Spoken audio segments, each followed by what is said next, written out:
Okay.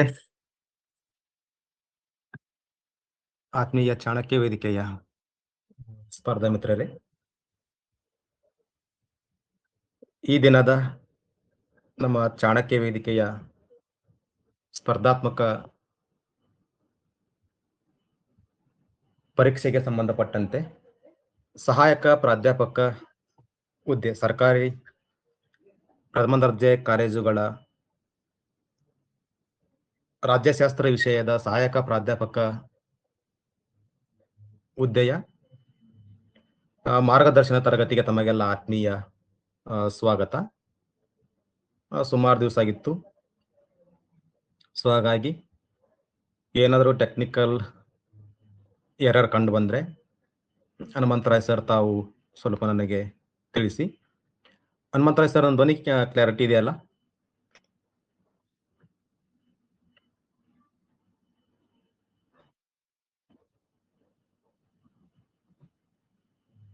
ಅಥವಾ ನೀವು chat ಮಾಡಬಹುದು. ಸ್ಕ್ರೀನ್ ಕೂಡ ಕಾಣ್ತಾ ಇದೆ ಸರ್. ಧ್ವನಿ ಕ್ಲಿಯರ್ ಆಯ್ತಲ್ಲ ಸರ್? ಇದೆ ಸರ್, ಇದೆ ಇದೆ. Okay sir, thank you sir. Mute ಮಾಡಿ.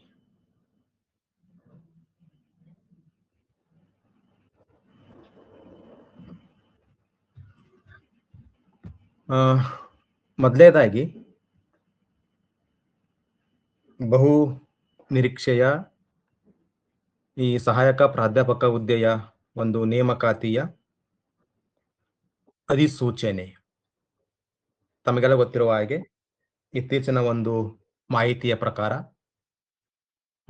ಒಳ ಮೀಸಲಾತಿಯ ಒಂದು ವಿಷಯ ಕ್ಲಿಯರ್ ಆದ ಮೇಲೆ ಕರ್ನಾಟಕ ರಾಜ್ಯದ ಹಲವಾರು ಇಲಾಖೆಯಲ್ಲಿ ಖಾಲಿ ಇರತಕ್ಕಂಥ ಎಲ್ಲ ಒಂದು ಹುದ್ದೆಗಳ ನೇಮಕಾತಿಗಾಗಿ ರಾಜ್ಯ ಸಚಿವ ಸಂಪುಟ ಅನುಮೋದನೆ ನೀಡಿದ ಪ್ರಯುಕ್ತ ತಮ್ಮ ನೇಮಕಾತಿಯ ಅಧಿಸೂಚನೆ ಯಾವುದೇ ಸಂದರ್ಭದಲ್ಲಿಯೂ ಕೂಡ ಬರಬಹುದು. ಅದು ಸಹಾಯಕ ಪ್ರಾಧ್ಯಾಪಕ ಹುದ್ದೆ ಇರಬಹುದು, ಅಥವಾ ಈಗಾಗಲೇ ನಾವು PU ಕಾಲೇಜ್ ಉಪನ್ಯಾಸಕರ ನೇಮಕಾತಿ ಪರೀಕ್ಷೆ ಕೂಡ ಮಾತಾಡಿದ್ದೀವಿ. ಸೊ ಯಾರು 2 ಹುದ್ದೆಗೆ ಪ್ರಿಪೇರ್ ಆಗ್ತಾ ಇದ್ದೀರಿ, 2 ಹುದ್ದೆಯ ಸಿಲೆಬಸ್ ಅನ್ನ ಒಂದು ಬಾರಿ ಅವಲೋಕನ ಮಾಡ್ರಿ. 2 ಹುದ್ದೆಗೂ ಒಂದೇ ತರ ಸಿಲೆಬಸ್ ಇರ್ತಕ್ಕಂಥದ್ದನ್ನ ಒಂದ್ ಕಡೆ ನೋಟ್ ಮಾಡ್ಕೊಳ್ರಿ. ಡಿಫ್ರೆನ್ಸ್ ಇರ್ತಕ್ಕಂಥದ್ದನ್ನ ಒಂದ್ ಕಡೆ ನೋಟ್ ಮಾಡ್ಕೊಳ್ರಿ. ಹಾಗಾದ್ರೆ ಈ ತರಗತಿಯ ಕುರಿತು ಮಾತನಾಡುವುದಾದ್ರೆ, ನಾನು ಈಗಾಗಲೇ ಈ ಒಂದು ಹುದ್ದೆಯ ಪಠ್ಯಕ್ರಮವನ್ನ ವಾಟ್ಸಪ್ ಗ್ರೂಪಲ್ಲಿ ಶೇರ್ ಮಾಡಿದ್ದೀನಿ. ಇಲ್ಲಿ ಪ್ರಮುಖವಾಗಿ 5 ಯೂನಿಟ್ ಬರ್ತವು. ಮೊದಲನೇದಾಗಿ ರಾಜಕೀಯ ಸಿದ್ಧಾಂತ ಮತ್ತು ಚಿಂತನೆ, ಎರಡನೇದಾಗಿ ತೌಲನಿಕ ಸರ್ಕಾರ, ಮೂರನೇದಾಗಿ ಭಾರತ ಸರ್ಕಾರ ಮತ್ತು ರಾಜಕೀಯ, ನಾಲ್ಕನೇದಾಗಿ ಸಾರ್ವಜನಿಕ ಆಡಳಿತ, ಹಾಗೂ ಕೊನೆಯ ಚಾಪ್ಟರ್ ಬಟ್ ಬಹಳ ಪ್ರಮುಖ ಚಾಪ್ಟರ್ ಅಂತಾರಾಷ್ಟ್ರೀಯ ಸಂಬಂಧಗಳು ಅಂತ. ನೀವು 5 ಘಟಕಕ್ಕೂ ಕೂಡ ಸಮಾನವಾದ ಒಂದು ಆದ್ಯತೆಯನ್ನ ಕೊಡಬೇಕು. ಈ 5 ಘಟಕಗಳನ್ನ ಈಗಾಗಲೇ ನಾವು ಪದವಿ ವ್ಯಾಸಂಗ ಮಾಡ್ತಕ್ಕಂಥ ಸಂದರ್ಭದಲ್ಲಿ, ಸ್ನಾತಕೋತ್ತರ ಪದವಿಯ ಸಂದರ್ಭದಲ್ಲಿ, ಹಾಗೂ KSET ನೆಟ್ ಪರೀಕ್ಷೆಗೆ ಪ್ರಿಪೇರ್ ಆಗ್ತಕ್ಕಂಥ ಸಮಯದಲ್ಲಿ ಸಾಕಷ್ಟು ಅಧ್ಯಯನವನ್ನ ಮಾಡಿದ್ದೀವಿ. ಇದನ್ನ ಯಾಕೆ ನಾನು ಮಾತಾಡ್ತಿದ್ದೀನಿ ಅಂತಂದ್ರೆ, ಈ 5 ಚಾಪ್ಟರ್ ಅಲ್ಲಿ ತಮಗೆ ಯಾವುದು ತುಂಬಾ ಸರಳ ಅನ್ಸುತ್ತೆ, ಯಾವುದು ತುಂಬಾ ಟಫ್ ಅನ್ಸುತ್ತೆ, ಅದನ್ನ ನೀವು ವಿಮರ್ಶೆ ಮಾಡ್ಕೋಬೇಕು. ಎಲ್ಲರಿಗೂ ಒಂದೇ ತರ ಅಭಿಪ್ರಾಯ ಇರೋದಿಲ್ಲ ಇಲ್ಲಿ. ಈ ಉದಾಹರಣೆ, ಕೆಲವೊಬ್ಬರಿಗೆ ಪಬ್ಲಿಕ್ ಅಡ್ಮಿನಿಸ್ಟ್ರೇಷನ್ ಬಹಳ ಇಂಟ್ರೆಸ್ಟ್ ಇರುತ್ತೆ ಅಥವಾ ಈಸಿ ಅನ್ನಿಸ್ತಿರುತ್ತೆ, ಇನ್ನು ಕೆಲವೊಬ್ಬರಿಗೆ ಕಂಪ್ಯಾರಿಟಿವ್ ಗೌರ್ಮೆಂಟ್ ಇರ್ಬೋದು. ಈ ತರ ಮಾಡ್ಕೊಂಡು ನಿಮ್ಗೆ ಯಾವುದು ಸ್ವಲ್ಪ ಈ ಹಿಂದೆ ನೀವು ಫೇಸ್ ಮಾಡಿರ್ತಕ್ಕಂಥ ಪರೀಕ್ಷೆಯಲ್ಲಿ ಯಾವ ಘಟಕದ ಮೇಲೆ ನಿಮಗೆ ಕಡಿಮೆ ಅಂಕಗಳು ಬಂದಿರ್ತವು ಅಲ್ಲಿ ನೀವು ಜಾಸ್ತಿ ಒತ್ತನ್ನ ಕೊಡಬೇಕಾಗುತ್ತೆ. ಇದು ಒಂದು ನಮ್ಮದು ಗೆಲುವಿನ ತಂತ್ರ. ಇವತ್ತು ನಾನು ಅಂತಾರಾಷ್ಟ್ರೀಯ ಸಂಬಂಧವನ್ನೇ ಯಾಕೆ ಆಯ್ಕೆ ಮಾಡಿಕೊಂಡೆ? ಸುಮಾರು ಜನರಿಗೆ ಕಷ್ಟ ಆಗೋದು ಇಲ್ಲೇ. ನಾ ಈ ಮುಂಚೆ ಶುಕ್ರಾಚಾರ್ಯರ ಒಂದು ರಾಜಕೀಯ ಚಿಂತನೆ ಕುರಿತು ಮಾತಾಡ್ತಕ್ಕಂಥ ಒಂದು ಪ್ರಸ್ತಾಪ ಮಾಡಿದ್ದೆ.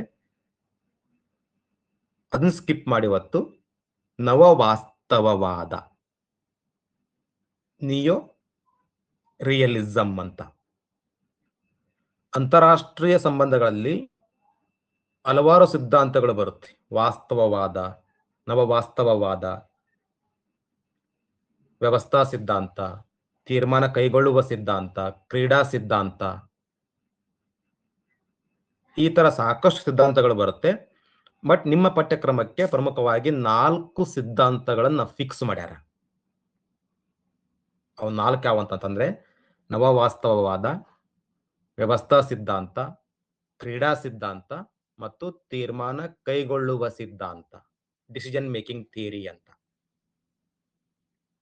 ನವವಾಸ್ತವವಾದಕ್ಕಿಂತ ಮುಂಚೆ ಓನ್ಲಿ ವಾಸ್ತವವಾದ ಕೂಡ ಒಂದು ಸಿದ್ಧಾಂತ ಬರುತ್ತೆ, ರಿಯಲಿಸಂ ಅಂತ. ಅದು ಸಾಂಪ್ರದಾಯಿಕ ವಾಸ್ತವವಾದ. ಅದು ನಿಮ್ ಸಿಲೆಬಸ್ಗೆ ಇಲ್ಲ. ಸಿಲೆಬಸ್ಗೆ ಇಲ್ಲ ಅಂದ್ರೆ ಕೂಡ ನೀವು ಬಿಫೋರ್ ಆಗಿ ರಿಯಲಿಸಂ ಬಗ್ಗೆ ಅಧ್ಯಯನವನ್ನ ಮಾಡಿರ್ಬೇಕು. ಯಾಕಂದ್ರೆ ವಾಸ್ತವವಾದ ಅರ್ಥ ಆದ್ಮೇಲೆ ಮಾತ್ರ ನವವಾಸ್ತವವಾದ ಅರ್ಥ ಆಗುತ್ತೆ. ಈ ತರಗತಿಯ ಕೊನೆಯಲ್ಲಿ ನಾನು ವಾಸ್ತವವಾದಕ್ಕೂ ನವವಾಸ್ತವವಾದಕ್ಕೂ ಏನು ವ್ಯತ್ಯಾಸ ಐತೆ ಅಂತ ಒಂದು ಪಟ್ಟಿ ಮಾಡಿದ್ದೇನೆ.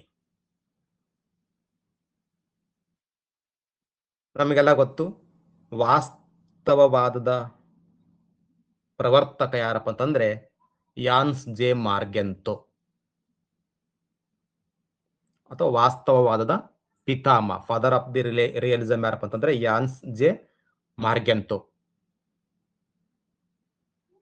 ಅವರೊಂದು ಕೃತಿಯನ್ನ ಬರೀತಾರ, ಪೊಲಿಟಿಕ್ಸ್ ಅಮಂಗ್ ನೇಷನ್ಸ್ ಅಂತ. ಪೊಲಿಟಿಕ್ಸ್ ಅಮಂಗ್ ನೇಷನ್ಸ್, ಕನ್ನಡದಲ್ಲಿ ರಾಷ್ಟ್ರಗಳ ನಡುವಿನ ರಾಜಕಾರಣ. ಆ ಕೃತಿಯಲ್ಲಿ ಅವರು ವಾಸ್ತವವಾದವನ್ನ ಪ್ರತಿಪಾದನೆ ಮಾಡಿದರು. ನಾವು ನೋಡ್ತೀವಿ, ಆ ಯಾನ್ಸ್ ಜೆ ಮಾರ್ಗೆಂಟೊ ಮಾನವನ ಸ್ವಭಾವ ಯಾವ ರೀತಿ ಐತಿ, ಮನುಷ್ಯನ ಗುಣ ಏನು, ಇದನ್ನೇನ್ ಮಾಡ್ಬೇಕು ನಾವು ವಾಪಸ್ ಸಾಮಾಜಿಕ ಒಪ್ಪಂದ ಸಿದ್ಧಾಂತದ ಪ್ರತಿಪಾದಕನಾಗಿರ್ತಕ್ಕಂಥ ಥಾಮಸ್ ಆಬ್ಸ್ ಲೇವಿಯಥಾನ್ ಕೃತಿಯಲ್ಲಿ ಮಾನವನ ಸ್ವಭಾವವನ್ನ ನಕಾರಾತ್ಮಕವಾಗಿ ಚಿತ್ರಣ ಮಾಡ್ತಾರೆ. ಸೊ ಥಾಮಸ್ ಆಬ್ಸ್ ರವರ ಒಂದು ಚಿಂತನೆಗೂ ಮಾರ್ಗೆಂಟೊರವರ ಚಿಂತನೆಗೂ ಹೋಲಿಕೆ ಐತಿ. ಈ ತರ ನಾವು ಅಧ್ಯಯನ ಮಾಡ್ತಕ್ಕಂಥ ಸಂದರ್ಭದಲ್ಲಿ ರಾಜಕೀಯ ಚಿಂತಕರ ನಡುವಿನ ಹೋಲಿಕೆ ಮತ್ತು ವ್ಯತ್ಯಾಸಗಳನ್ನ ಗಮನದಲ್ಲಿ ಇಡಬೇಕಾಗುತ್ತೆ. ಹಾಗಾದ್ರೆ ಈ ಒಂದು ನವವಾಸ್ತವವಾದದ ಕುರಿತು ನಾವು ಮಾತಾಡುವುದಾದ್ರೆ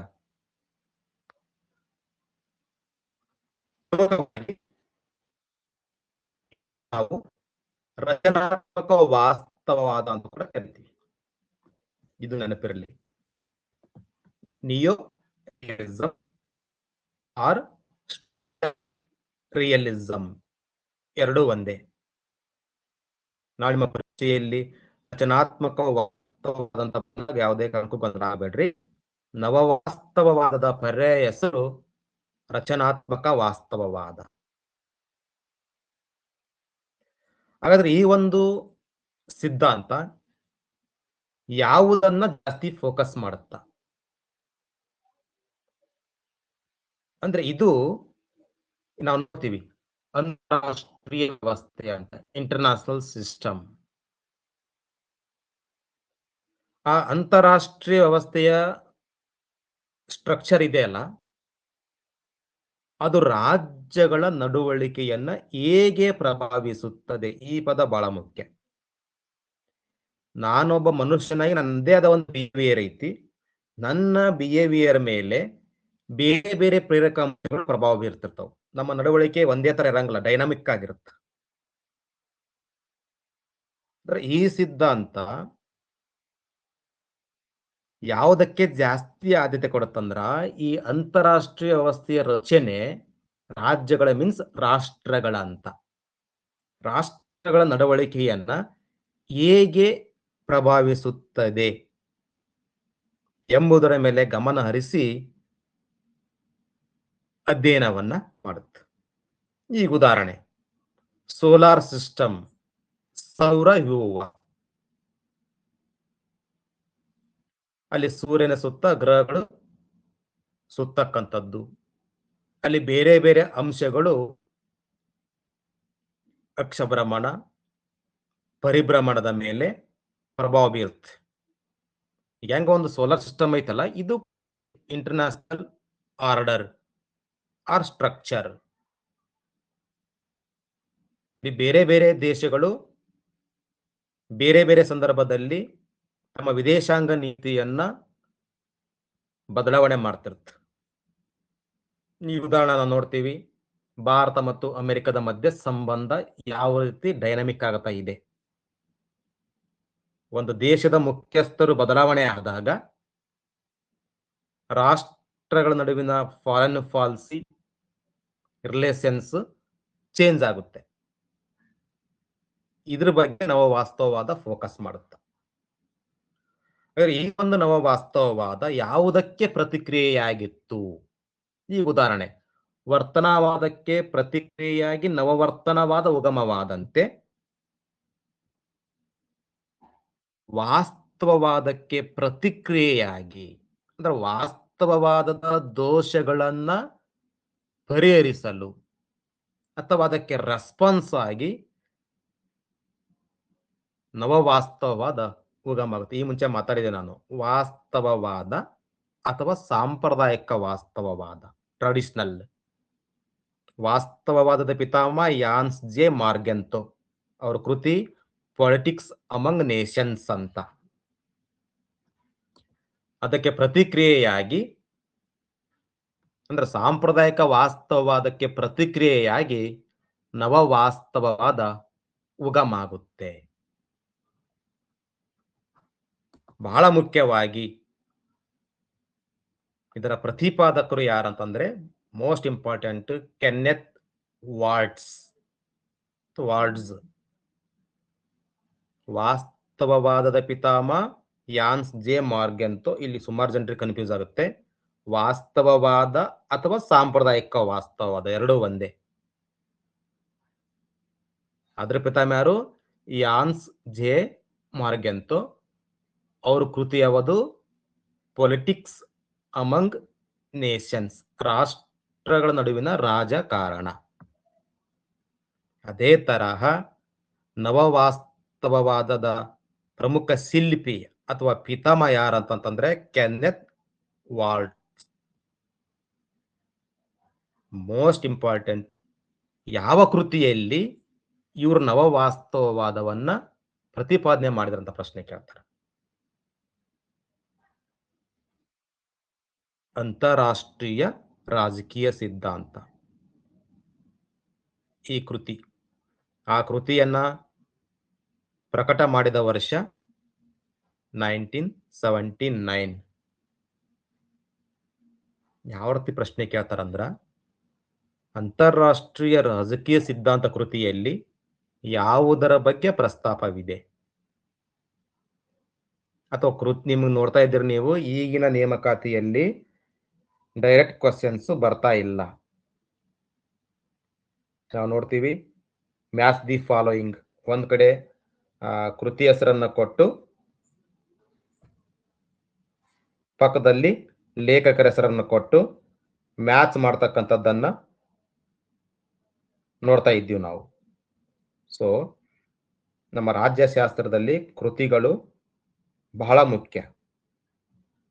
ಅಥವಾ ಪ್ರಶ್ನೆ ಏನ್ ಕೇಳಬಹುದು, ಕೆನ್ನೆತ್ ವಾಲ್ಸ್ ರವರ ಯಾವ ಕೃತಿಯಲ್ಲಿ, ಇವ್ರದ್ದು ಒಂದೇ ಕೃತಿ ಇಲ್ಲ, ಬೇರೆ ಬೇರೆ ಕೃತಿಯನ್ನ ಬರೆದಿರ್ತಾರ, ಯಾವ ಕೃತಿಯಲ್ಲಿ ನವವಾಸ್ತವವಾದದ ಬಗ್ಗೆ ಪ್ರಸ್ತಾಪವಿದೆ? ಈ ತರ ಪ್ರಶ್ನೆಗಳು ಬರಬಹುದು. ಸೊ ನೀವು ಆ ಕೃತಿಯ ಲೇಖಕರು ಜೊತೆಗೆ ಆ ಕೃತಿ ಪ್ರಕಟವಾದ ವರ್ಷ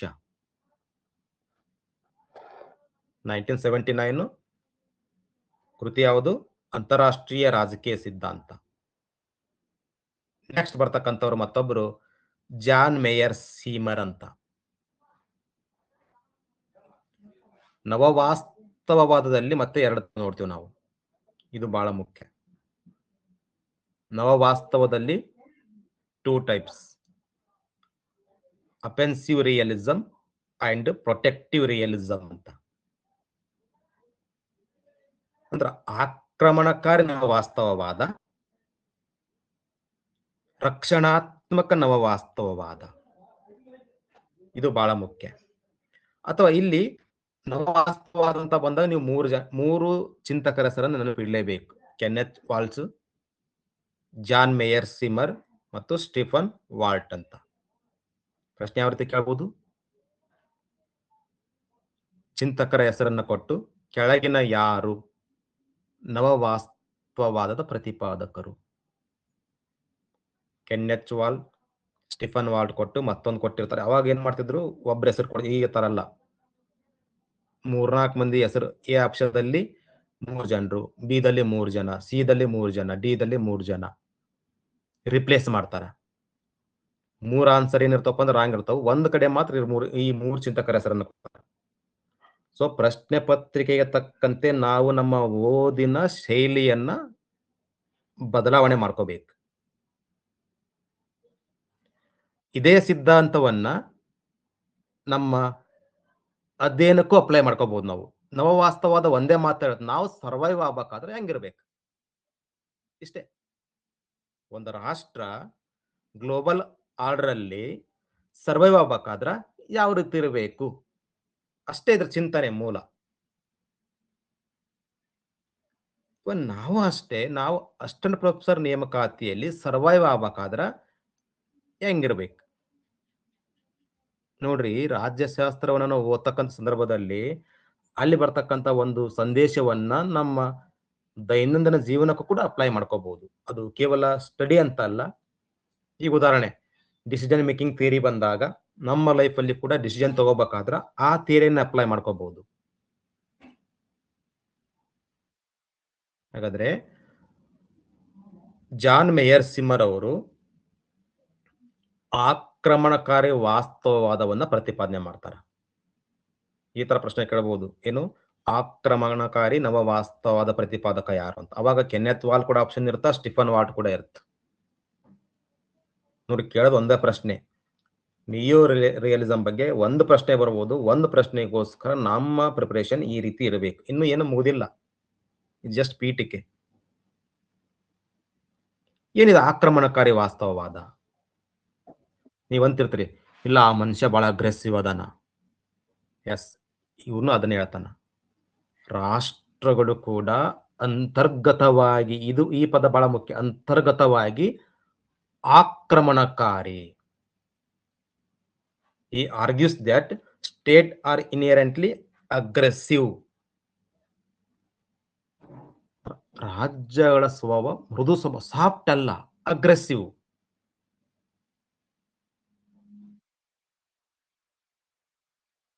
ಆಕ್ರಮಣಕಾರಿ ವಾಸ್ತವದ ಮೂಲ ಏನು? ರಾಜ್ಯಗಳು ಯಾವಾಗಲೂ ಕೂಡ ಅಂತರ್ಗತವಾಗಿ ಆಕ್ರಮಣಕಾರಿ ಧೋರಣೆಯನ್ನ ಹೊಂದಿರುತ್ತವೆ ಅಂತ ಅರ್ಥ. ಆ ಪದದಲ್ಲಿ ಅರ್ಥ ಐತೆ. ಆಕ್ರಮಣಕಾರಿ ವಾಸ್ತವದ ಅಂತಂದ್ರೆ ಏನು? ರಾಷ್ಟ್ರಗಳು ಆಕ್ರಮಣಕಾರಿ ಧೋರಣೆಯನ್ನ ಹೊಂದಿರುತ್ತೆ. ಬಾಹ್ಯವಾಗಿ ಅವರ ವರ್ತನೆ ಚೇಂಜ್ ಇರಬಹುದು, ಬಟ್ ಅಂತರ್ಗತ ಅವರು ಆಕ್ರಮಣಕಾರಿ. ಅಥವಾ ರಾಷ್ಟ್ರಗಳಿಗೆ ಅವರ ಸ್ವಹಿತಾಸಕ್ತಿ ಮುಖ್ಯ ಅಂತ, ಸೆಲ್ಫ್ ಇಂಟ್ರೆಸ್ಟ್. ಇದ್ರ ಬಗ್ಗೆ ನಾನು ಸಾಕಷ್ಟು ಮಾತಾಡಿದ್ದೀನಿ. ರಾಷ್ಟ್ರಗಳು ಯಾವಾಗಲೂ ಕೂಡ ತಮ್ಮ ಸ್ವಹಿತಾಸಕ್ತಿಯ ಸಾಧನೆಗೋಸ್ಕರ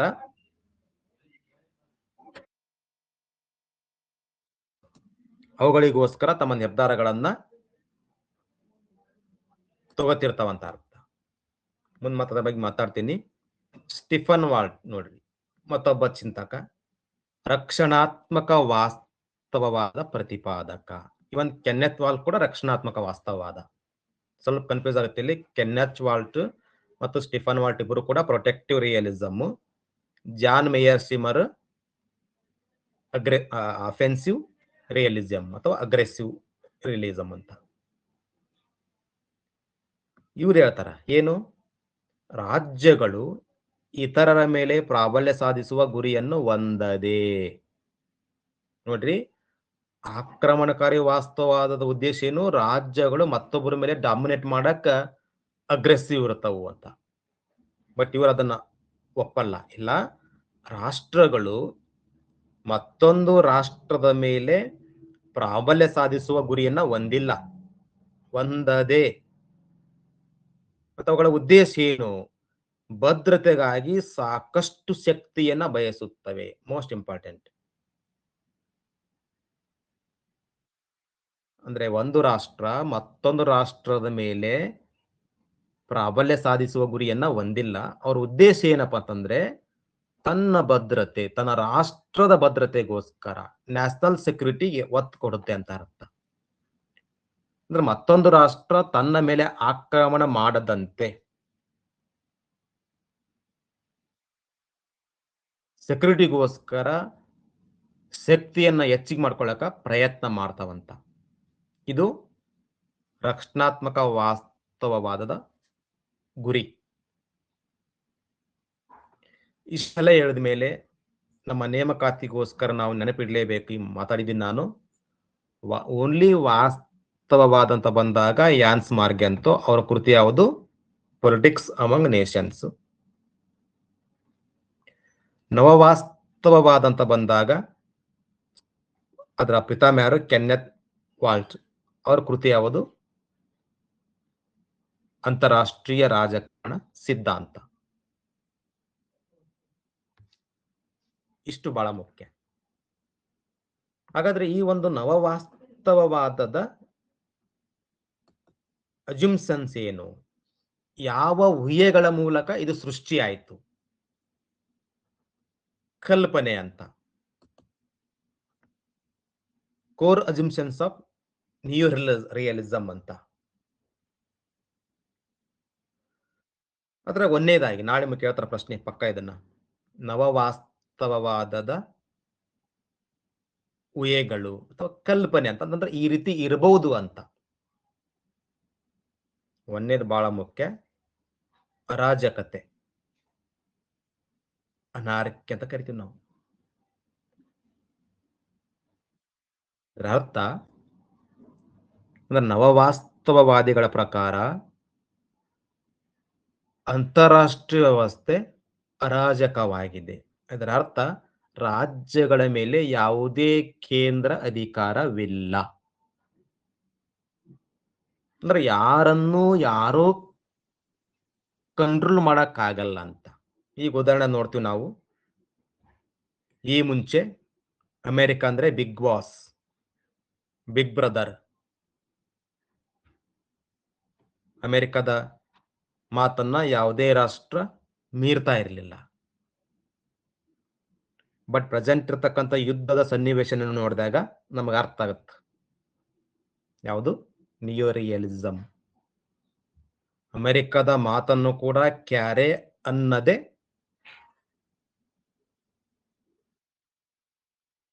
ತಮ್ಮ ವಿದೇಶಾಂಗ ನೀತಿಯನ್ನ ಬಿಂಬಿಸ್ತಕ್ಕಂಥ ರಾಷ್ಟ್ರಗಳನ್ನ ನಾವು ಪ್ರೆಸೆಂಟ್ ನೋಡ್ತಾ ಇದ್ದೀವಿ. ಅಂದ್ರೆ ರಾಜ್ಯಗಳ ಮೇಲೆ ಯಾವುದೇ ಕೇಂದ್ರ ಅಧಿಕಾರವಿಲ್ಲ. ಈಗ ಉದಾಹರಣೆ, ನಮ್ಮಲ್ಲಿ ಒಂದು ಕೇಂದ್ರ ಸರ್ಕಾರ ಐತಿ, ಇಡೀ ದೇಶವನ್ನ ಕಂಟ್ರೋಲ್ ಮಾಡುತ್ತೆ. ಬಟ್ ಅದೇ ರೀತಿಯಾಗಿ ವಿಶ್ವ ಸರ್ಕಾರ ಇಲ್ಲ, ಗ್ಲೋಬಲ್ ಗವರ್ಮೆಂಟ್ ಇಲ್ಲ. ಆ ತರ ಇದ್ದಿದ್ರೆ ಇವತ್ತು ಯುದ್ಧಗಳು ಆಗ್ತಾ ಇರಲಿಲ್ಲ. ಸೊ ಇದು main important. The international system is anarchic, meaning there is no central authority above states. ರಾಜ್ಯಗಳನ್ನ ನಿಯಂತ್ರಣ ಮಾಡಲಿಕ್ಕೆ ಯಾವುದು ಒಂದು ಕೇಂದ್ರ ಅಧಿಕಾರ ಅಥವಾ ಪರಮಾಧಿಕಾರ ಅಂತೀವಲ್ಲ, ಆ ರೀತಿ ಇಲ್ಲ ಅಂತಕ್ಕಂಥದ್ದು ನವವಾಸ್ತವವಾದದ ಒಂದು ಪ್ರಮುಖ ಕಲ್ಪನೆ. ಎರಡನೇದು ಬಹಳ ಮುಖ್ಯ. ಪ್ರಾಥಮಿಕ ಪಾತ್ರಧಾರಿಯಾಗಿ ರಾಜ್ಯ, ಅಂದ್ರೆ ರಾಜ್ಯಕ್ಕೆ ಪ್ರಾಥಮಿಕ ಸ್ಥಾನ ಅಥವಾ ಮೊದಲ ಆದ್ಯತೆಯನ್ನ ನವವಾಸ್ತವವಾದಿಗಳು ಕೊಡ್ತಾರೆ. ಅಂದ್ರೆ ಅಂತಾರಾಷ್ಟ್ರೀಯ ಸಂಬಂಧಗಳಲ್ಲಿ ಮೇನ್ ಆಕ್ಟರ್ ಯಾರಂದ್ರೆ ಸ್ಟೇಟ್ ಮೀನ್ಸ್ ರಾಷ್ಟ್ರಗಳು ಯಾವಾಗಲೂ ಕೂಡ ತಮ್ಮ ಸ್ವ ಹಿತಾಸಕ್ತಿಯನ್ನು ಅನುಸರಿಸುತ್ತವೆ. ಇದು ಬಹಳ ಮುಖ್ಯ. ಅಂದ್ರೆ ಒಂದು ರಾಷ್ಟ್ರದ ಜೊತೆ ಮತ್ತೊಂದು ರಾಷ್ಟ್ರ ವಿದೇಶಾಂಗ ನೀತಿ ಇರಬಹುದು, ಅಥವಾ ವ್ಯಾಪಾರ ಇರಬಹುದು, ವಾಣಿಜ್ಯ ಇರಬಹುದು, ರಾಯಭಾರತ್ವ ಇರಬಹುದು, ಆ ತಂತ್ರವನ್ನು ಅನುಸರಿಸುವಾಗ ಫಸ್ಟ್ ಇದ್ರಲಿಂದ ನನಗೇನ್ ಲಾಭ, ನನ್ನ ರಾಷ್ಟ್ರಕ್ಕೆ ಏನ್ ಲಾಭ ಅಂತಕ್ಕಂಥ ಒಂದು ಸೆಲ್ಫ್ ಇಂಟ್ರೆಸ್ಟ್, ನಾವೇನು ನ್ಯಾಷನಲ್ ಇಂಟ್ರೆಸ್ಟ್ ಅಂತ ಒಂದು ಕಾನ್ಸೆಪ್ಟ್ ನೋಡ್ತೀವಿ.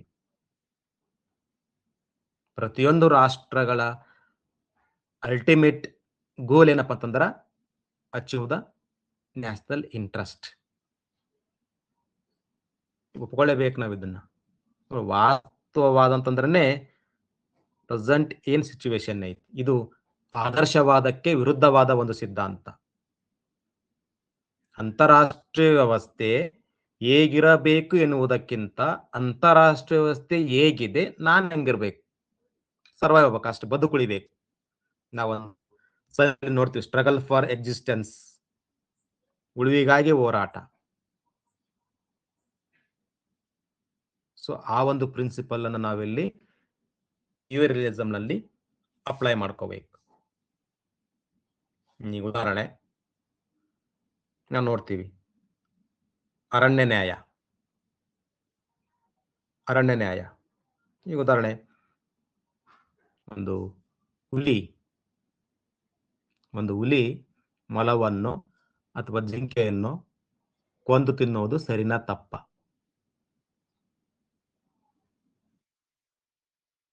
ಅದನ್ನ ಎರಡಾಮದಲ್ಲಿ ನೋಡ್ತೇವೆ. ನೈತಿಕವಾಗಿ ನೋಡಿದಾಗ ತಪ್ಪು, ಓಕೆ. ಆ ತರ ಅಂದ್ರೆ ಹುಲಿ ಸತ್ತೋಗುತ್ತೆ. ಹುಲಿ ಬದುಕಬೇಕಂದ್ರ ಅದು ಜಿಂಕೆಯನ್ನ ತಿನ್ಲೇಬೇಕು. ಇದಕ್ಕೆ ಏನ್ ಕರಿತೀವಿ ನಾವು? ಅರಣ್ಯ ನ್ಯಾಯ ಅಂತ, ಅಥವಾ ಮತ್ಸ್ಯ ನ್ಯಾಯ ಅಂತ. ಸಣ್ಣ ಮೀನನ್ನ ದೊಡ್ಡ ಮೀನು ತಿಂದು ಬದುಕ್ತಕ್ಕಂಥದ್ದು. ಹುಲಿದೇನು ಹಿತಾಸಕ್ತಿ, ನಾ ಬದುಕಬೇಕು ಅಷ್ಟೇ. ಇಲ್ಲೂ ಕೂಡ ನಾವು ನೋಡ್ತಾ ಇದ್ದೀವಿ, ಯುದ್ಧಗಳನ್ನು ಸಪೋರ್ಟ್ ಮಾಡ್ತಕ್ಕಂಥದ್ದು ಈ ಅಣು ತಂತ್ರಜ್ಞಾನ. ತಮ್ಮ ಲಾಭಕ್ಕೋಸ್ಕರ ಶಸ್ತ್ರಾಸ್ತ್ರಗಳನ್ನು ಉತ್ಪಾದನೆ ಮಾಡಿ, ಮಾರಾಟ ಮಾಡಿ ಯುದ್ಧವನ್ನ ಸಪೋರ್ಟ್ ಮಾಡ್ತಕ್ಕಂಥದ್ದು. ಸೊ ಇದು ನವವಾಸ್ತವವಾದ, ಅಂದ್ರೆ ಪ್ರತಿಯೊಂದು ರಾಷ್ಟ್ರಗಳು ತಮ್ಮ ಸ್ವ ಹಿತಾಸಕ್ತಿಯನ್ನು ಅನುಸರಿಸಿ ನಿರ್ಧಾರ ಕೈಗೊಳ್ಳುತ್ತೆ. ನೆಕ್ಸ್ಟ್ ಬರುತ್ತೆ game theory and decision making theory. ನವವಾಸ್ತವವಾದದ ಕೋರ್ ಫಸ್ಟ್ ಏನು? ಅನಾರ್ಕಿ. ನೆಕ್ಸ್ಟ್ ಏನು? ಸ್ಟೇಟ್ ಆಸ್ ಪ್ರೈಮರಿ ಆಕ್ಟರ್ ಅಂತ, ಪ್ರಮುಖ ನಾವು ಮೇನ್ ಹೀರೋ ಅಂತೀವಲ್ಲ ಆ ಟೈಪ್. ನೆಕ್ಸ್ಟ್ ಬಹಳ ಇಂಪಾರ್ಟೆಂಟ್, ಅಧಿಕಾರದ ಚಲನಶೀಲತೆ, ಪವರ್ ಡೈನಾಮಿಕ್ಸ್ ಅಂತ.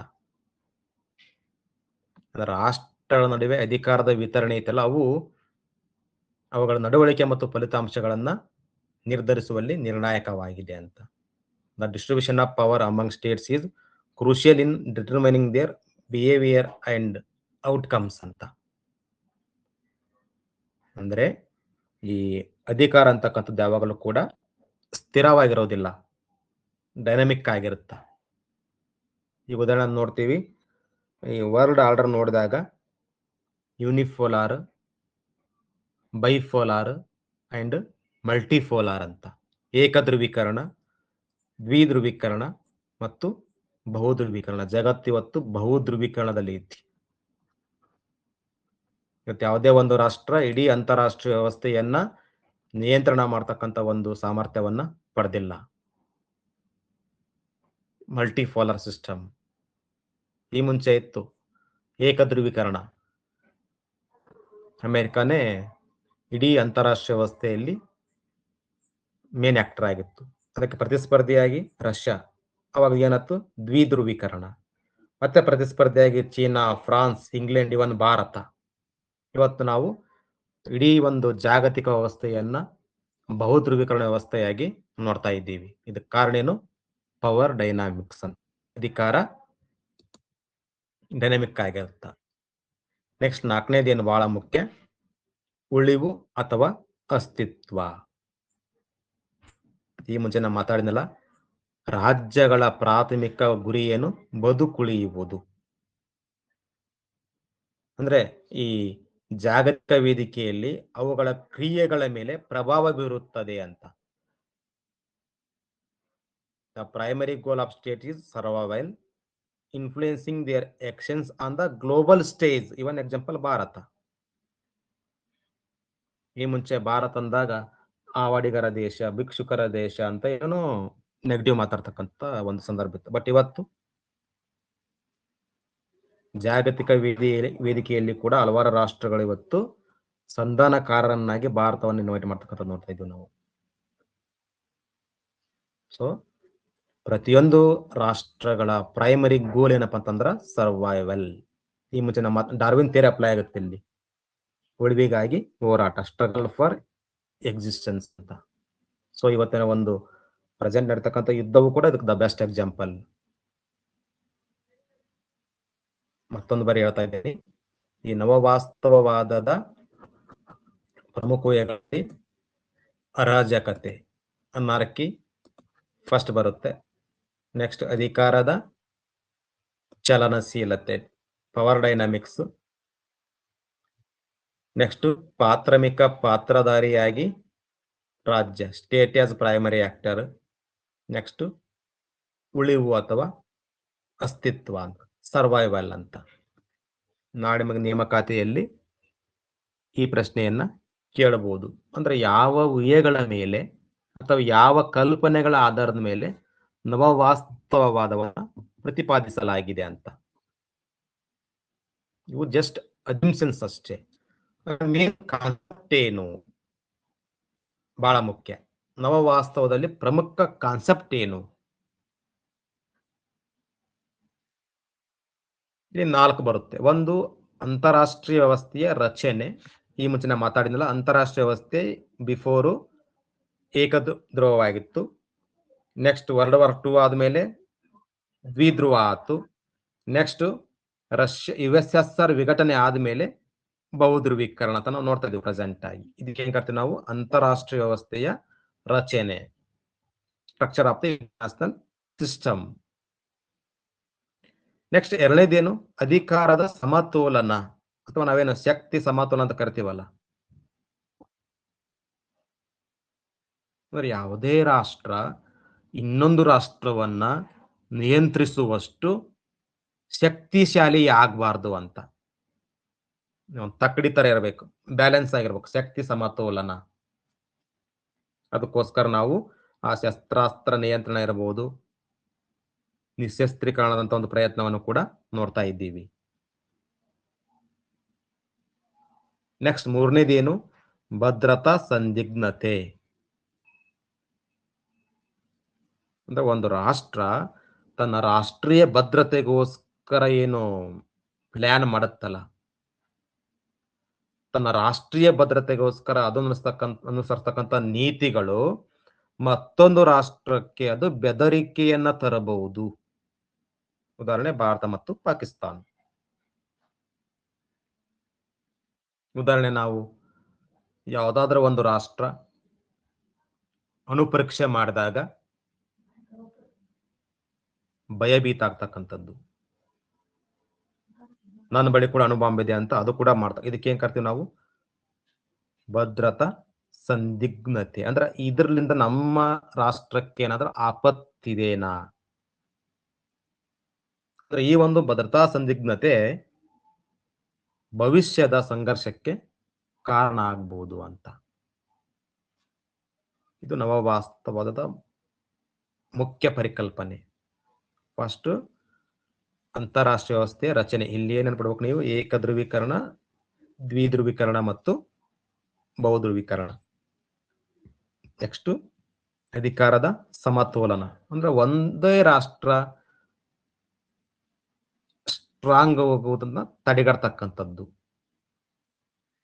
ಸ್ಥಿರತೆಯನ್ನ ತರ್ತಕ್ಕಂಥದ್ದು. ಮೂರನೇ ಕಾನ್ಸೆಪ್ಟ್ ಏನು? ಭದ್ರತಾ ಸಂದಿಗ್ಧತೆ. ಅಂದ್ರೆ ಯಾವುದಾದ್ರೂ ಒಂದು ರಾಷ್ಟ್ರ ತನ್ನ ರಾಷ್ಟ್ರೀಯ ಭದ್ರತೆಗೋಸ್ಕರ ಕೈಗೊಳ್ತಕ್ಕಂಥ ಒಂದು ಕ್ರಮದಿಂದ ಮತ್ತೊಂದು ರಾಷ್ಟ್ರಕ್ಕೆ ಒಂದು ಬೆದರಿಕೆಯನ್ನು ಹಾಕ್ಬೋದು, ಅದು ಮುಂದೆ ಸಂಘರ್ಷಕ್ಕೆ ಕಾರಣ ಆಗ್ಬೋದು ಅಂತ. ನಾಲ್ಕನೇದು ಮೋಸ್ಟ್ ಇಂಪಾರ್ಟೆಂಟು, ಸಾಪೇಕ್ಷ ಲಾಭಗಳು ವರ್ಸಸ್ ಸಂಪೂರ್ಣ ಲಾಭಗಳು ಅಂತ, relative gains versus absolute gains ಅಂತ. ಅಂದ್ರೆ ಪ್ರತಿಯೊಂದು ರಾಷ್ಟ್ರಗಳು ಒಟ್ಟು ಲಾಭಕ್ಕಿಂತ, ಈ ಪದ ಬಹಳ ಮುಖ್ಯ, ಒಟ್ಟು ಲಾಭಕ್ಕಿಂತ ಹೆಚ್ಚಾಗಿ ತಮ್ಮ ಲಾಭಗಳ ಮೇಲೆ ಹೆಚ್ಚು ಗಮನ ಹರಿಸುತ್ತವೆ. ಇದಕ್ಕೇನ್ ಕರಿತೀವಿ ನಾವು? ಸಾಪೇಕ್ಷ ಲಾಭಗಳು ವರ್ಸಸ್ ಸಂಪೂರ್ಣ ಲಾಭಗಳು ಅಂತ, relative gains and absolute gains. ಇದರ ತತ್ವ ಇಷ್ಟೇ, ಒಂದು ರಾಷ್ಟ್ರ ಅಂತಾರಾಷ್ಟ್ರೀಯ ವ್ಯವಸ್ಥೆಯಲ್ಲಿ ವ್ಯವಹರಿಸುವಾಗ ಈ ಒಟ್ಟು ಲಾಭಕ್ಕಿಂತ ತನಗೇನ್ ಲಾಭ ಆಗುತ್ತ ಅದ್ರ ಮೇಲೆ ಹೆಚ್ಚು ಫೋಕಸ್ ಮಾಡ್ತಾನೆ. ಅದರ ಅರ್ಥ states focus more on their gains in relation to other than the total amount of gain ಅಂತ. ಇದು ನವವಾಸ್ತವವಾದದ ಪ್ರಮುಖ ಪರಿಕಲ್ಪನೆಗಳಲ್ಲಿ ಒಂದು. ನೋಡಿ, ಬಹಳ ಲೆಂತಿ ಇರ್ತಕ್ಕಂಥ ಒಂದು ಟಾಪಿಕ್ ಇದು. ಫಸ್ಟ್ ಏನ್ ಮಾಡಿದ್ವಿ? ವಾಸ್ತವವಾದ, ಮಾರ್ಗಂತರ ಅವರ ಒಂದು ಕಾನ್ಸೆಪ್ಟ್. ನೆಕ್ಸ್ಟ್ 3 ಜನ ಇದರ ಚಿಂತಕರು. ನೆಕ್ಸ್ಟ್ ಇವುಗಳ ಒಂದು ಟೈಪ್ಸ್, ಆಕ್ರಮಣಕಾರಿ ಮತ್ತು ರಕ್ಷಣಾತ್ಮಕ ನವವಾಸ್ತವವಾದ. ನೆಕ್ಸ್ಟ್ ಬಹಳ ಮುಖ್ಯವಾಗಿ ಈ ನವವಾಸ್ತವವಾದದ 4 ಅಜುಮ್ಷನ್ಸ್, ಊಹೆಗಳನ್ನು ನೋಡಿದ್ವಿ, ಮತ್ತು 4 ಪರಿಕಲ್ಪನೆಗಳು. ಈ ಮುಂಚೆ ಕೂಡ ಮಾತಾಡಿದ್ದೆ. ಇದರ ವಿಧಗಳು ಅಂತ ಬಂದಾಗ 2 ಬರ್ತವು. ಮತ್ತೊಂದು ಬಾರಿ ಹೇಳ್ತಾ ಇದ್ದೀನಿ, ರಕ್ಷಣಾತ್ಮಕ ನವವಾಸ್ತವವಾದ. ಇದರ ಅರ್ಥ ಇಷ್ಟೇ, ರಾಜ್ಯಗಳು ತಮ್ಮ ಭದ್ರತೆಗೋಸ್ಕರ ಅಧಿಕಾರವನ್ನ ಬಯಸುತ್ತವೆ, ಅಂದ್ರೆ ತನ್ನ ರಕ್ಷಣೆಗೋಸ್ಕರ ಅಷ್ಟೇ. ಇದು ಇತರರ ಮೇಲೆ ಪ್ರಾಬಲ್ಯ ಸಾಧಿಸುವ ಗುರಿಯನ್ನ ಹೊಂದಿಲ್ಲ. ಇಷ್ಟೇ ಸಿಂಪಲ್. ರಕ್ಷಣಾತ್ಮಕ ನವವಾಸ್ತವವಾದದ ಚಿಂತನೆ ಏನು? ಒಂದು ರಾಷ್ಟ್ರ ತನ್ನ ಭದ್ರತೆಗೋಸ್ಕರ ಹೆಚ್ಚಿನ ಅಧಿಕಾರವನ್ನ, ಹೆಚ್ಚಿನ ಶಕ್ತಿಯನ್ನು ಪಡಲಿಕ್ಕೆ ಪ್ರಯತ್ನ ಮಾಡುತ್ತ ಹೊರತಾಗಿ ಮತ್ತೊಂದು ರಾಷ್ಟ್ರದ ಮೇಲೆ ಡಾಮಿನೇಟ್ ಆಗ್ಲಿಕ್ಕೆ ಅದ್ರ ಗುರಿ ಅಲ್ಲ. ನಾನು ಸ್ತರವಾದ್ರೆ ಸಾಕು, ಇಷ್ಟೇ. ಇದು ಪ್ರತಿಪಾದಕ ಯಾರು? ಈ ಮುಂಚೆ ನಾವು ಮಾತಾಡಿದ್ವಿ, ಸ್ಟಿಫನ್ ವಾಲ್ಟ್ ಮತ್ತು ಕೆನೆತ್ ವಾಲ್ಚ್. ಅಂದ್ರೆ this perspective argues that states seek enough power for security but do not aim to dominate others. ಇದು ರಕ್ಷಣಾತ್ಮಕ ನವವಾಸ್ತವವಾದ. ಆ ಪದದಲ್ಲಿ ಅರ್ಥ, ರಕ್ಷಣಾತ್ಮಕ ಮೀನ್ಸ್ ನನ್ನ ರಕ್ಷಣೆ ಆದ್ರೆ ಸಾಕು, ನನ್ನ ಬಗ್ಗೆ ಮತ್ತೊಂದು ರಾಷ್ಟ್ರಕ್ಕೆ ಭಯ ಇರಲಿ ಅಷ್ಟೇ, ನಾನು ಅದನ್ನ ಟಚ್ ಮಾಡಲ್ಲ. ಅದಕ್ಕೆ ಎಕ್ಸಾಂಪಲ್ ಭಾರತದ ವಿದೇಶಾಂಗ ನೀತಿ ಐತಿ ನೋಡ್ರಿ, ನೋ ಫಸ್ಟ್ ಯೂಸ್ ಪಾಲಿಸಿ. ಇದು ಬೆಸ್ಟ್ ಎಕ್ಸಾಂಪಲ್. ಭಾರತದ ವಿದೇಶಾಂಗ ನೀತಿಯ ಮೇನ್ ಪ್ರಿನ್ಸಿಪಲ್ ಏನು? ನೋ ಫಸ್ಟ್ ಯೂಸ್ ಪಾಲಿಸಿ, ಮೊದಲು ಬಳಸದ ನೀತಿ. ನನ್ನ ರಕ್ಷಣೆಗೋಸ್ಕರ ನನ್ನ ಬಳಿ ಶಸ್ತ್ರಾಸ್ತ್ರಗಳದಾವು, ಬಟ್ ನನ್ನ ಭದ್ರತೆಗೆ, ನನ್ನ ರಕ್ಷಣೆಗೆ ಯಾರಾದ್ರೂ ಡಿಸ್ಟರ್ಬ್ ಮಾಡಿದ್ರೆ ನಾನು ಸುಮ್ಮನೆ ಇರಲ್ಲ. ಸೊ ಇದು ರಕ್ಷಣಾತ್ಮಕ ನವವಾಸ್ತು. ನನಗೇನು ಮತ್ತೊಂದು ರಾಷ್ಟ್ರವಾದ ಮೇಲೆ ಡಾಮಿನೇಟ್ ಮಾಡ್ಬೇಕಂತ ಆಸೆ ಇಲ್ಲ, ಅಥವಾ ಬಾಸ್ ಆಗ್ಬೇಕಂತ ಆಸೆ ಇಲ್ಲ, ಬಟ್ ನನ್ ಡಿಸ್ಟರ್ಬ್ ಮಾಡಿದ್ರೆ ನಾನು ಅವನ್ನ ಖಂಡಿತ ಯೂಸ್ ಮಾಡ್ತೀನಿ. ಈ ಉದಾಹರಣೆ ಸುಮಾರು ವರ್ಷಗಳ ಹಿಂದೆ ಪಾಕಿಸ್ತಾನದ ಪ್ರಧಾನಮಂತ್ರಿಗಳು ಅಥವಾ ಅಧ್ಯಕ್ಷರು ಒಂದು ಮಾತು ಹೇಳಿದ್ರು, ಪಾಕಿಸ್ತಾನದ ಬಳಿ ಅಣುಬಾಂಬ್ ಇದೆ, ಭಾರತ ನಮ್ಮ ತಂಟೆಗೆ ಬಂದ್ರೆ ಪ್ರಯೋಗ ಮಾಡ್ತೀವಿ. ಈ ತರ ಹೇಳಿದಾಗ ನಮ್ಮ ದೇಶದ ಪ್ರಧಾನಮಂತ್ರಿಗಳು ರಿಪ್ಲೈ ಮಾಡಿದರು, ನಾವು ಕೂಡ ಅಣುಬಾಂಬ್ಗಳನ್ನ ದೀಪಾವಳಿ ಸಮಯದಲ್ಲಿ ಪಟಾಕಿ ಹೊಡೆಯೋಕೆ ಇಟ್ಟಿಲ್ಲ. ಇಷ್ಟೇ ರಿಪ್ಲೈ ಹೆಂಗಿತ್ತು ನೋಡ್ರಿ. ನಾವೇನು ಅಣುಬಾಂಬನ್ನ ದೀಪಾವಳಿಯ ಸಮಯದಲ್ಲಿ ಪಟಾಕಿ ಹಾರಿಸೋ ಥರ ಯೂಸ್ ಮಾಡಕ ಇಟ್ಟಿಲ್ಲ ಅಂತ. ಸೊ ಇದು ಫಾರೆನ್ ಪಾಲಿಸಿ. ನೆಕ್ಸ್ಟ್ ಬರ್ತಕ್ಕಂಥದ್ದು ಅಫೆನ್ಸಿವ್ ಆರ್ ಅಗ್ರೆಸಿವ್. ಇದು ಅಪೋಸಿಟ್. ಇದು ಇಲ್ಲಿ ಕೇವಲ ತಮ್ಮ ಭದ್ರತೆಗೋಸ್ಕರ ತಮ್ಮ ಶಕ್ತಿಯನ್ನ ಬಯಸಲ್ಲ, ಮತ್ತೊಂದು ರಾಷ್ಟ್ರದ ಮೇಲೆ ಪ್ರಾಬಲ್ಯ ಸಾಧಿಸುವ ಗುರಿ ಇರುತ್ತಿಲ್ಲಿ. ಅಂದ್ರ ಅಗ್ರೆಸಿವ್ ಆಗಿರುತ್ತೆ ಅಥವಾ ಆಕ್ರಮಣಕಾರಿ ಪ್ರವೃತ್ತಿ. This view that possess that states are inherently aggressive and strive to maximize their power. ಮತ್ತೊಂದು ರಾಷ್ಟ್ರದ ಮೇಲೆ ಹಿಡಿತ ಸಾಧಿಸುವ ಉದ್ದೇಶವನ್ನ ಹೊಂದಿರುತ್ತೆ ಅಂತ. ಈ ಉದಾಹರಣೆ ಪ್ರೆಸೆಂಟ್ ಇರತಕ್ಕಂಥ ಒಂದು ಅಮೆರಿಕದ ಫಾರಿನ್ ಪಾಲಿಸಿ ಅದೇ ರೀತಿ ಇದೆ, ಅಫೆನ್ಸಿವ್ ನ್ಯೂಯರಲಿಸಮ್ ಅಂತ. ಹಾಗಾದ್ರೆ ಇಲ್ಲಿ ಡಿಫೆನ್ಸಿವ್ ರಿಯಲಿಸಮ್ಗೂ ಅಫೆನ್ಸಿವ್ ರಿಯಲಿಸಮ್ಗೂ ಏನು ವ್ಯತ್ಯಾಸ ಐತಿ ನೋಡ್ರಿ. ಡಿಫೆನ್ಸಿವ್ ಅಂತ ಬಂದಾಗ ಕೆನ್ನೆತ್ ವಾಲ್ಟ್ಸ್, ಅಫೆನ್ಸಿವ್ ಬಂದಾಗ ಜಾನ್ ಮಿಷನ್ ಶೇಮರ್ ಅಂತ. ಹಾಗಾದ್ರೆ ಈ ಒಂದು ರಕ್ಷಣಾತ್ಮಕ ವಾಸ್ತವವಾದದ ಉದ್ದೇಶ ಏನು?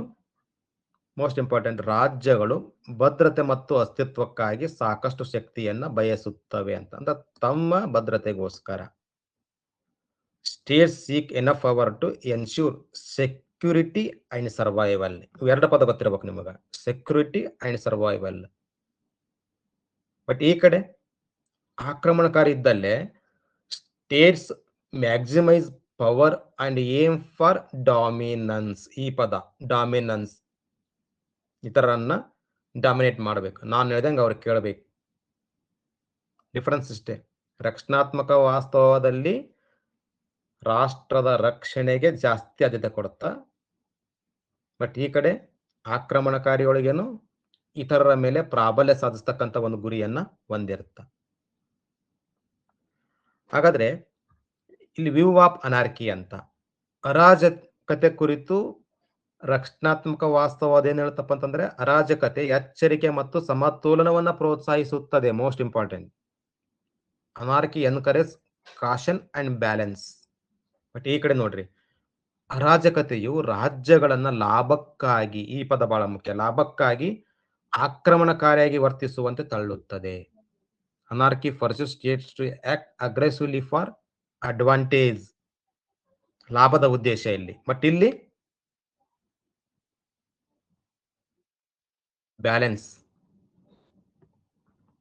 ರಾಜ್ಯದ ವರ್ತನೆ ಯಾವ ರೀತಿ ಐತಿ? ರಕ್ಷಣಾತ್ಮಕ ವಾಸ್ತವವಾದದಲ್ಲಿ ಅಧಿಕಾರದ ಸಮತೋಲನವನ್ನ ಕಾಯ್ದುಕೊಳ್ಳುವತ್ತ ಗಮನ ಹರಿಸುತ್ತದೆ, ಪವರ್ ಬ್ಯಾಲೆನ್ಸ್. ಅತಿಯಾದ ವಿಸ್ತರಣೆಯನ್ನ ತಪ್ಪಿಸುತ್ತದೆ, focus on maintaining balance of power, avoid over expansion. ಈ ಕಡೆ ಅಪೋಸಿಟ್, ವಿಸ್ತರಣೆ, ಪೈಪೋಟಿ ಮತ್ತು ಸಂಘರ್ಷಗಳು ನೈಸರ್ಗಿಕ ಫಲಿತಾಂಶ, natural. Expansion, rivalry and conflict are natural outcomes ಅಂತ ಹೇಳುತ್ತೆ. ಯಾವುದು? ಆಕ್ರಮಣಕಾರಿ ನವ ವಾಸ್ತವವಾದ. ಎರಡಕ್ಕೂ ಬಹಳ ಡಿಫರೆನ್ಸ್ ಇದೆ. ಸ್ಥಿರತೆಯ ಕುರಿತು ನೋಡ್ರಿ, ಸಮತೋಲನ ಮತ್ತು ಸಂಯಮದ ಮೂಲಕ ಸ್ಥಿರತೆ ಸಾಧ್ಯ. Stability is possible through balance and restraint. ಈ ಕಡೆ ಅಧಿಕಾರ ಹೋರಾಟಗಳಿಂದ ಸ್ಥಿರತೆ ಅನಿವಾರ್ಯ. ಅಂದ್ರೆ ಸ್ಥಿರತೆಯ ಬಗ್ಗೆ ಅಪೋಸಿಟರ್ ಇವರು. Instability is inevitable due to power struggle. ಎರಡು ಕೂಡ ವಿಭಿನ್ನವಾಗಿರ್ತಕ್ಕಂಥ ಒಂದು ವಿಚಾರ. ಹಾಗಾದ್ರೆ ನಾವು ಜಾಸ್ತಿ ಯಾವ್ದು ಕೊತ್ಕೊಡ್ಬೇಕಂದ್ರೆ ಈ ಮುಂಚೆ ಕೂಡ ನಾನು ಮಾತಾಡಿದ್ದೆ. ಮೇನ್ ಥಿಂಕರ್ಸ್ ಅಂತ ಬಂದಾಗ ಇಲ್ಲಿ ರಕ್ಷಣಾತ್ಮಕದಲ್ಲಿ ಕೆನೆತ್ ವಾಲ್ಟ್ ಅವರು 1979 ಥಿಯರಿ ಆಫ್ ಇಂಟರ್ನ್ಯಾಷನಲ್ ಪಾಲಿಟಿಕ್ಸ್ ಕೃತಿ ಬರೀತಾರೆ. ಆ ಕೃತಿಯಲ್ಲಿ ಅವರು ಈ ಸಿದ್ಧಾಂತವನ್ನು ಪ್ರತಿಪಾದನೆ ಮಾಡಿದರು. ಬಟ್ ಇಲ್ಲಿ ಆಕ್ರಮಣಕಾರಿ ಅಂತ ಬಂದಾಗ ಜಾನ್ ಮೇಯರ್ ಶಿಮರ್ ಅವ್ರ ಕೃತಿ ಬರ್ತಾರೆ. ಯಾವುದು ಇದು most important, the tragedy of great power politics. ಈ ಕೃತಿ ಕೇಳಬಹುದು. 2001 ಈ ಕೃತಿಯನ್ನ ಬರೀತಾರೆ. ಕೃತಿ ಹೆಸರನ್ನ ಕೇಳಿ ಈ ಕೃತಿಯಲ್ಲಿ ಯಾವ ವಿಷಯದ ಬಗ್ಗೆ ಚರ್ಚೆ ಐತಿ, ಅಥವಾ ಜಾನ್ ಮೇಯರ್ ಶಿಮರ್ ಅವರು ಯಾವ ಕೃತಿಯಲ್ಲಿ ಆಕ್ರಮಣಕಾರಿ ವಾಸ್ತವವಾದವನ್ನು ಪ್ರತಿಪಾದಿಸಿದ್ದಾರೆ, the tragedy of great power politics ಅಂತ. ಸೊ ಇದು ಇಷ್ಟು ಕ್ಲಾಸ್. ಆಕ್ಚುಲಿ ಸ್ವಲ್ಪ ಫಾಸ್ಟ್ ಆಯ್ತು, ಯಾಕಂದ್ರೆ ಸುಮಾರಿದೆ, ಇನ್ನೂ ಇದೆ. ನವವಾಸ್ತವವಾದದ ಟೀಕೆ ಏನು, ಅದರ ಟೀಕೆ ಏನು, ಅಥವಾ ನವವಾಸ್ತವವಾದ ಆಚರಣೆಯಲ್ಲಿ ಇದೇನಾ, ಇತ್ತ, ಅಥವಾ ಈಗಲೂ ಇದೇನಾ, ಮತ್ತು ಆ ಒಂದು ನವವಾಸ್ತವವಾದ ಯಾವ ರೀತಿ ಅಪ್ಲಿಕೇಬಲ್ ಆಗುತ್ತಾ. ಜೊತೆಗೆ ಈ ಮುಂಚೆ ನಾವು ಮಾತಾಡಿದ್ನಲ್ಲ, ಸಾಂಪ್ರದಾಯಿಕ ವಾಸ್ತವವಾದ ಮತ್ತು ನವವಾಸ್ತವವಾದಕ್ಕೂ ಏನ್ ಡಿಫ್ರೆನ್ಸ್ ಐತಿ, ಆ ಒಂದು ಪಟ್ಟಿಯನ್ನು ಕೂಡ ನಾವು ನೋಡ್ತಾ ಇದ್ದೀವಿ. ಒಟ್ಟಾರೆಯಾಗಿ ಇನ್ನು ಸಾಕಷ್ಟು, ಕನಿಷ್ಠ ಒಂದು ಅರ್ಧ ಗಂಟೆ ಆದರೂ ಕೂಡ ಟೈಮ್ ಬೇಕಾಗುತ್ತೆ ಈ ಒಂದು ಎಲ್ಲ ವಿಷಯವನ್ನ ಕವರ್ ಮಾಡಲಿಕ್ಕೆ. ಬಟ್ ಮುಂದೆ ನೋಡೋಣ. ಒಟ್ಟಾರೆಯಾಗಿ ನಿಮ್ಮ ಒಂದು ಈ ಸಹಾಯಕ ಪ್ರಾಧ್ಯಾಪಕ ಹುದ್ದೆಯ ಕನಸು ನನಸಾಗಬೇಕಾದ್ರ ಗ್ರೇಟ್ ಎಫರ್ಟ್ ಬೇಕು. ಒಂದು ದಿವಸದಲ್ಲಿ, ಒಂದು ತಿಂಗಳಲ್ಲಿ, ಅಥವಾ ಒಂದೇ ವರ್ಷದಲ್ಲಿ ಯಾವುದು ಮಿರಾಕಲ್ ಆಗಲ್ಲ. ಸೊ ತಾವು ಪ್ರಿಪೇರ್ ಆಗ್ತಕ್ಕಂಥ ಪೋಸ್ಟ್ ಇಡೀ ನಮ್ಮ ಉನ್ನತ ಶಿಕ್ಷಣ ವ್ಯವಸ್ಥೆಯಲ್ಲಿಯೇ ಒಂದು ಉನ್ನತವಾದ ಹುದ್ದೆ.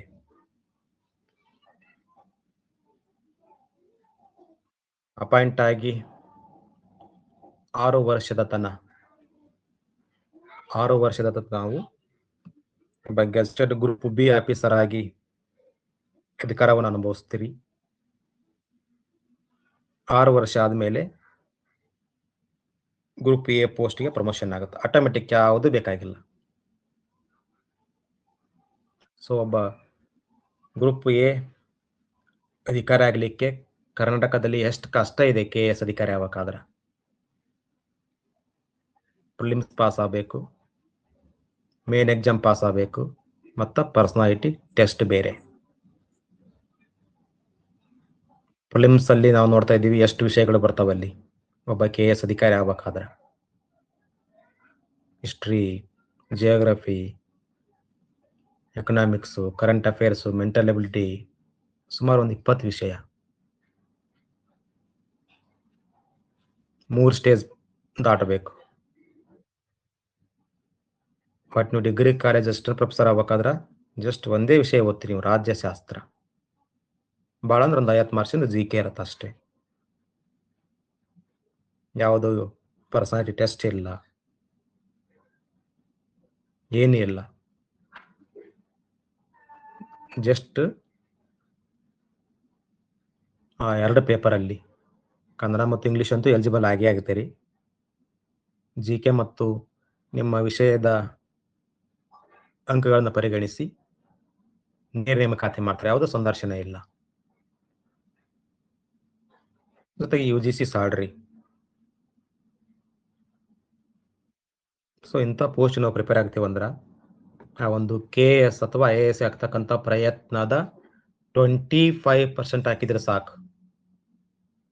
ಅರ್ಧ ಕೂಡ ಅಲ್ಲ, 25% ಸಾಕು. ಮತ್ತೆ ಯಾಕೆ ಮಾಡಬಾರ್ದು ಪ್ರಯತ್ನವನ್ನ?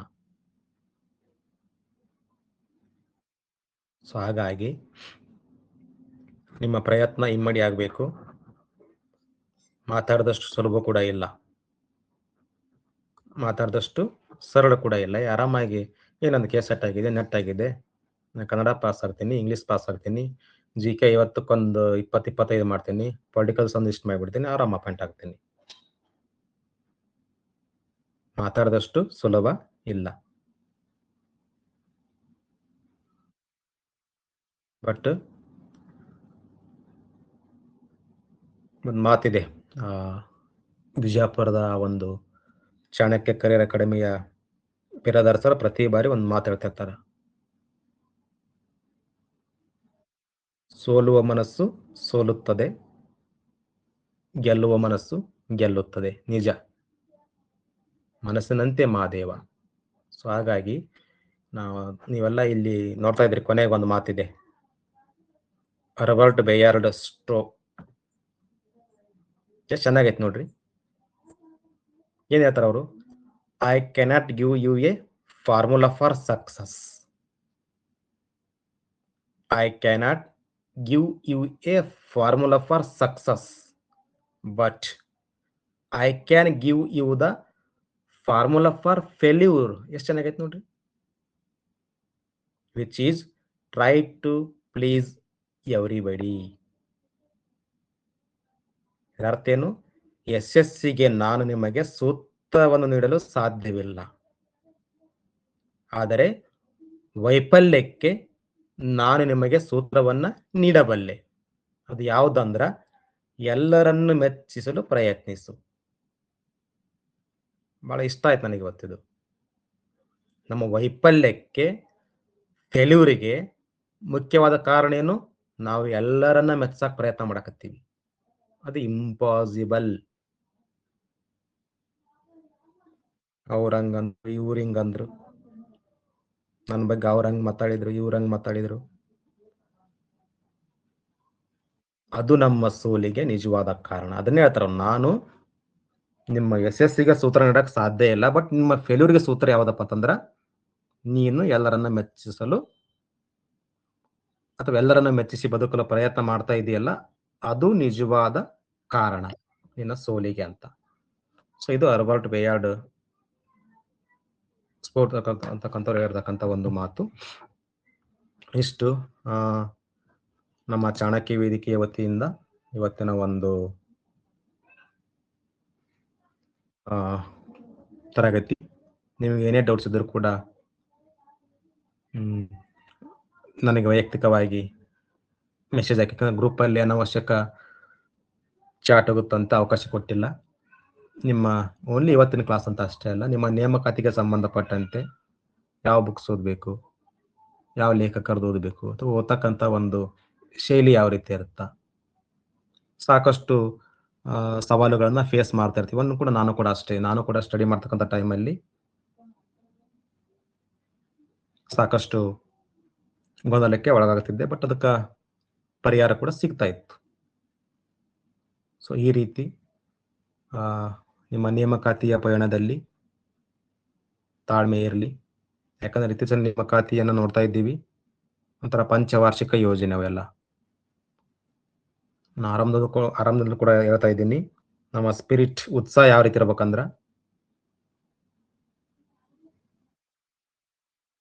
ಪರೀಕ್ಷೆಯ ದಿನ ಪರೀಕ್ಷೆಯನ್ನ ಪೂರ್ತಿಯಾಗಿ ಬರೆದು ಹೊರಗಡೆ ಬರುವ ತನಕನೂ ಕೂಡ ಉತ್ಸಾಹ ಯಾವುದೇ ಕಾರಣಕ್ಕೂ ಕೂಡ ಕಡಿಮೆ ಆಗಬಾರ್ದು. ನಡುವೆ ಸಾಕಷ್ಟು ಬರ್ತಿರ್ತವು, ನೇಮಕಾತಿಗೆ ತರ್ಕಗಳು ಬರ್ತಿರುತ್ತೆ, ಬಟ್ ನಾವು ಪ್ರಿಪ್ರೇಷನ್ ಆಗ್ಬೇಕಷ್ಟೇ.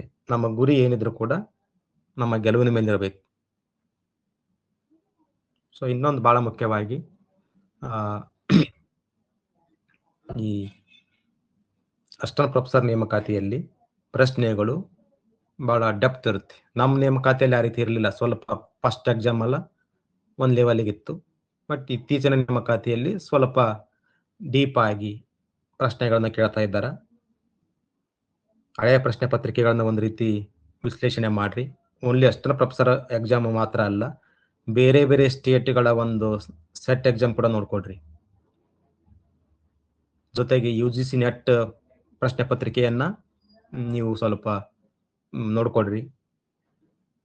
ಬಟ್ ನಮ್ಮ ಸ್ಟೇಟ್ ಮೇಲೆ ಡಿಪೆಂಡ್ ಮಾಡೋದು. ಎಕ್ಸಾಂಪಲ್ ಈಗ ಚಾಣಕ್ಯ ಅಂತ ಬಂದಾಗ ಎಲ್ಲಾ ಸ್ಟೇಟ್ ಅಲ್ಲಿ ಕೂಡ ಪೊಲಿಟಿಕಲ್ ಸೈನ್ಸ್ ಓದ್ತಕ್ಕಂಥವ್ರು ಚಾಣಕ್ಯನ ಬಗ್ಗೆ ಪ್ರಶ್ನೆ ಕೇಳಿರ್ತಾರೆ ಆ ಒಂದು ಸೆಟ್ ಎಕ್ಸಾಮ್ ಅಲ್ಲಿ. ನೋಡ್ರಿ ಅದನ್ನೆಲ್ಲ. ಈಗೆಲ್ಲ ಸಾಕಷ್ಟು ಅನುಕೂಲಗಳದಾವು. ಇಡೀ ಪ್ರಶ್ನೆ ಪತ್ರಿಕೆಯನ್ನ ಬಿಡಿಸಿ ಬುಕ್ಲೆಟ್ ಮಾಡಿರ್ತಕ್ಕಂಥ ಒಂದು ವ್ಯವಸ್ಥೆ ಕೂಡ ನೋಡ್ತಾ ಇದೀವಿ ನಾವು. ಬಟ್ ನಾವಾಗ ಓದ್ಬೇಕಾದ್ರೆ ಅಷ್ಟೊಂದು ವ್ಯವಸ್ಥೆ ಇರಲಿಲ್ಲ.